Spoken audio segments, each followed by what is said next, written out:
When President Bush took office, he inherited President Clinton's surpluses, 4 years in a row budget surpluses, on a trajectory of $5.6 trillion in surplus. On a trajectory of $5.6 trillion in surplus. The source for Speaker Pelosi's $5.6 trillion surplus is the Congressional Budget Office, also known as the CBO, report issued in January 2001 projecting a $5.6 trillion surplus over the next 10 years based on the assumptions contained in the report.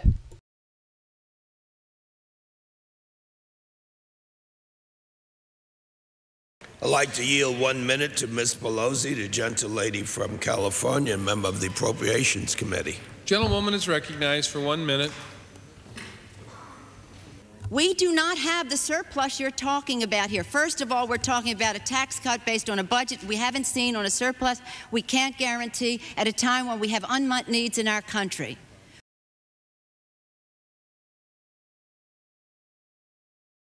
On a trajectory of $5.6 trillion in surplus.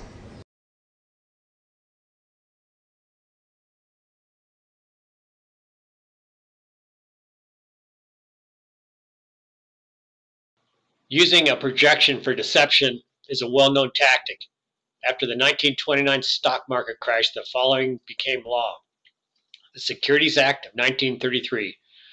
From Section 27A, a reference to a projection is misleading unless it is identified as a forward-looking statement and is accompanied by meaningful cautionary statements identifying important factors that could cause actual results to differ materially from those in the forward-looking statement.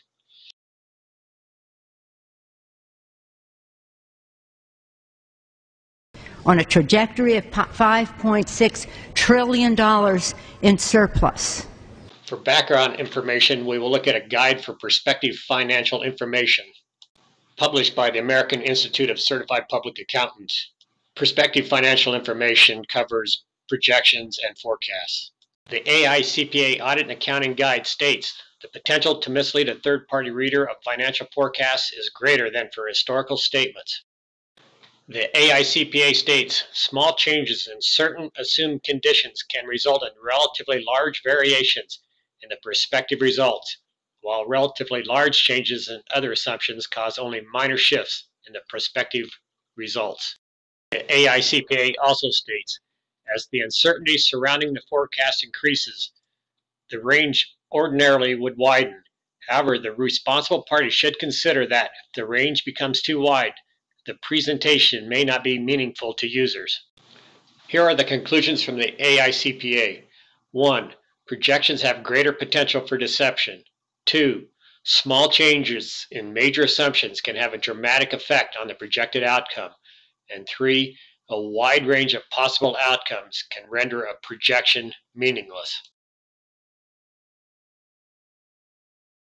When President Bush took office, he inherited President Clinton's surpluses, 4 years in a row budget surpluses, on a trajectory of $5.6 trillion in surplus.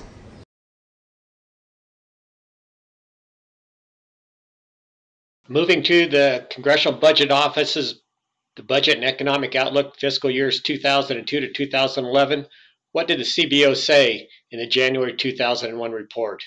In the 11 pages of uncertainties. The CBO stated, as a result, actual budgetary outcomes will almost certainly differ from the CBO's $5.6 trillion baseline projection. The CBO then states, in view of those uncertainties, the outlook for the budget can best be described not as a single row of numbers, but as a fan of probabilities. Continuing, moreover, projections that are quite different from the baseline also have a significant probability of coming to pass. Addressing all the uncertainties, the CBO says Figure 5.1 is intentionally somewhat fuzzy because the uncertainties are themselves estimates. And here is Figure 5.1 showing the wide range of probabilities included in the report. The CBO is also clear. The baseline 5.6 trillion projection is not a prediction of future outcomes.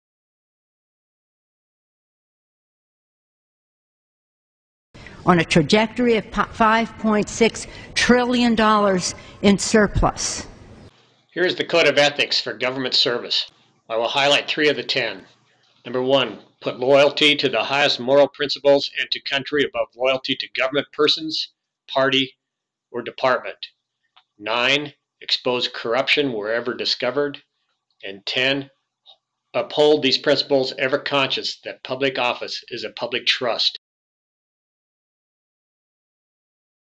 Black's Law Dictionary, the 3rd pocket edition, will be used for legal definitions. We see misrepresentation, the act of making a false or misleading assertion about something, usually with the intent to deceive.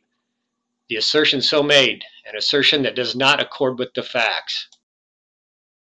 Implied intent, a person's state of mind that can be inferred from speech or conduct or from language to which the person is party. We do not have the surplus you're talking about here. First of all, we're talking about a tax cut based on a budget we haven't seen on a surplus we can't guarantee at a time when we have unmet needs in our country.